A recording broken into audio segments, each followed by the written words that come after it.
Benarkah Malaysia sedang mengalami krisis identitas dan sedang dalam proses mencari jati diri? Harian Republika pernah menuliskan tentang Malaysia yang seringkali melakukan klaim kepemilikan terhadap aset budaya Indonesia.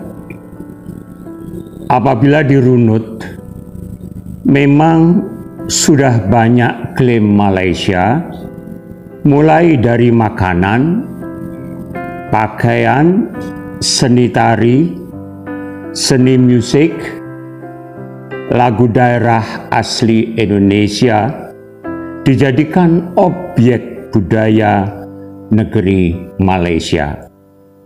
Bila ditelusuri, mulai dari makanan rendang, baju batik, angklung, tari pendet, serta lagu daerah, yakni Rasa Sayangi, telah muncul di media Malaysia. Klaim atau keinginan memiliki suatu budaya menunjukkan bangsa atau rakyat Malaysia mengalami masalah besar dalam identitas bangsa. Kemajuan ekonomi yang dicapai Malaysia yang diawali dengan New Economy Policy Abdul Razak lalu diteruskan Mahathir, telah membawa Malaysia dengan pertumbuhan ekonomi dan teknologi yang maju. Namun sayangnya, kemajuan tersebut tidak dibarengi dengan pembentukan identitas budaya atau nasional. Sebagaimana dikatakan oleh Wirawan Soekarwo bahwa pembentukan identitas nasional di tengah tingginya diversitas budaya merupakan polemik bangsa bekas jajahan. Krisis identitas yang melanda tersebut disebabkan oleh 3 faktor, yaitu konsep identitas, polemik kebudayaan, dan kapitalisme global. Penduduk Malaysia. Malaysia terbagi menjadi 3 etnis besar, yaitu etnis Melayu yang biasa disebut dengan Bumi Putra, kemudian etnis Cina, dan terakhir etnis India. Secara statistik, jumlah etnis Melayu masih terbesar dibanding Cina dan India. Namun, apabila etnis Cina dan India disatukan, maka jumlahnya akan melebihi populasi etnis Melayu. Dan etnis Melayu saat ini sedang mencari identitas dirinya. Kegelisahan mulai muncul dari para tokoh Melayu di Malaysia. Sampai saat ini, bahasa nasional mereka yang digunakan masih bahasa Melayu. Sedangkan bahasa resmi yang digunakan di sekolah-sekolah adalah bahasa Inggris dan Cina. Betapa kacaunya ejaan bahasa mereka. Contohnya, kartu dalam bahasa mereka adalah kat, yang berasal dari bunyi ejaan bahasa Inggris card. Contoh lain adalah sepeda motor, yang dalam bahasa mereka adalah bicycle, yang berasal dari ejaan bahasa Inggris bicycle. Dari sini saja, sesungguhnya Malaysia sudah tidak memiliki akar budaya yang jelas. Karena bahasa asli mereka, yaitu bahasa Melayu, yang sudah rusak oleh asimilasi bahasa Inggris. Selain itu semua, sesungguhnya pergeseran antara ketiga etnis tersebut sangat sering. Hanya saja karena pers di Malaysia sangat dibungkam oleh pemerintah, sehingga berita-berita tersebut tidak pernah dipublikasikan. Hal ini sangat berbeda dengan kondisi demokratisnya di Indonesia yang begitu terbuka dan persnya yang sangat bebas menyuarakan dan memberitakan apa saja. Iri dengan bahasa Indonesia. Malaysia iri dengan bahasa Indonesia. Negara Indonesia yang terdiri atas ribuan suku dan etnis pendatang, semuanya bersatu berbicara bahasa Indonesia dengan bangga dalam kesehariannya.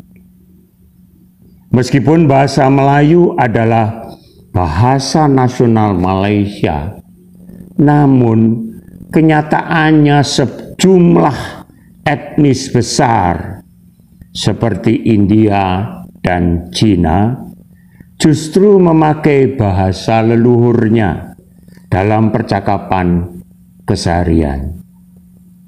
Etnis Melayu juga lebih sering menggunakan bahasa Inggris daripada bahasa Melayu.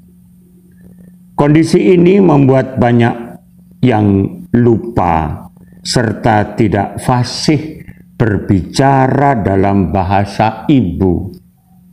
Malaysia krisis identitas, bahasa ibu mulai terlupakan. Alasan kenapa etnis non-Melayu enggan memakai bahasa Melayu, karena sistem sekolah vernakuler masih berlaku. Sekolah vernakuler merujuk pada sekolah yang menggunakan bahasa leluhur dalam sistem pembelajaran. Sehingga etnis India dan Cina hanya akan belajar dan memakai bahasa leluhur. Sistem ini dianggap menciptakan sekat dan egoisme antar etnis. Di Malaysia, sekolah vernakuler merupakan isu sensitif dan kompleks. Sebagian warga Malaysia menganggap sistem ini adalah alat politik untuk melanggengkan kekuasaan para elit. Bahasa Indonesia merupakan bahasa nasional Indonesia. Bahasa Indonesia juga digunakan sebagai pemersatu seluruh suku dan etnis Indonesia. Bahasa Indonesia pertama kali diakui sebagai bahasa pemersatu dalam Sumpah Pemuda 28 Oktober 1928 pada masa kolonialisme. Penggunaan bahasa Indonesia terbukti telah menghilangkan sekat antar suku dan menciptakan persatuan bernegara. Anwar Ibrahim, PM ke-10 Malaysia.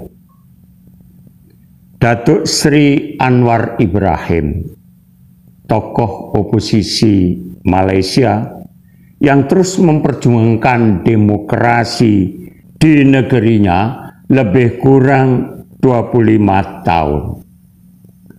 Tindakan dan perjuangannya tidak dapat dipisahkan dalam politik Malaysia hari ini. Dan perjuangan tersebut berbuah menjadi Perdana Menteri ke-10 semenjak Malaysia merdeka pada 31 Agustus 1957. Pemikiran politik Anwar Ibrahim selalu bertentangan dengan mantan Perdana Menteri Malaysia, yakni Mahathir Mohamad. Perbedaan sikap dan pandangan politik membawa dirinya dipecat, tetapi sebaliknya Anwar Ibrahim tetap dan terus berjuang untuk pemikiran politiknya, yaitu gelombang kebangkitan Asia atau the Asian Renaissance.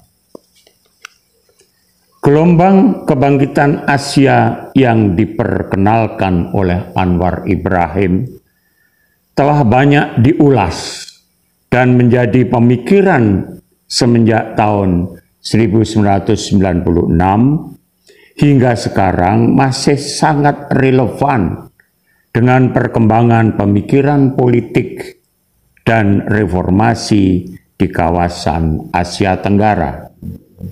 Pemikiran itu merupakan awal ide adanya perubahan dan reformasi di Malaysia.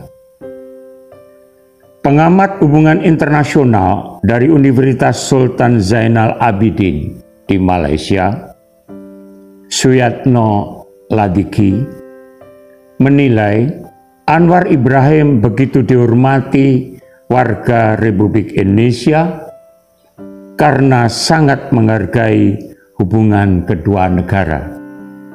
Anwar selalu memberikan pernyataan yang menyejukkan tentang hubungan Indonesia-Malaysia. Perdana Menteri Malaysia itu, yakni Anwar Ibrahim, juga sering menunjukkan secara terbuka kekaguman terhadap Indonesia.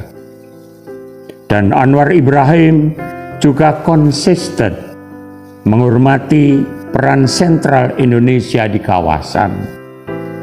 Selain itu, Anwar memiliki hubungan pribadi yang hangat dengan politikus di Indonesia, baik yang aktif di pemerintahan maupun di luar.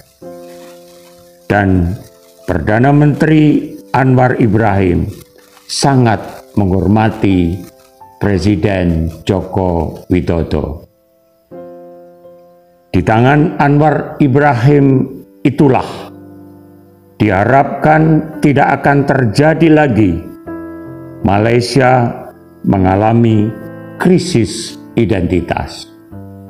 Semoga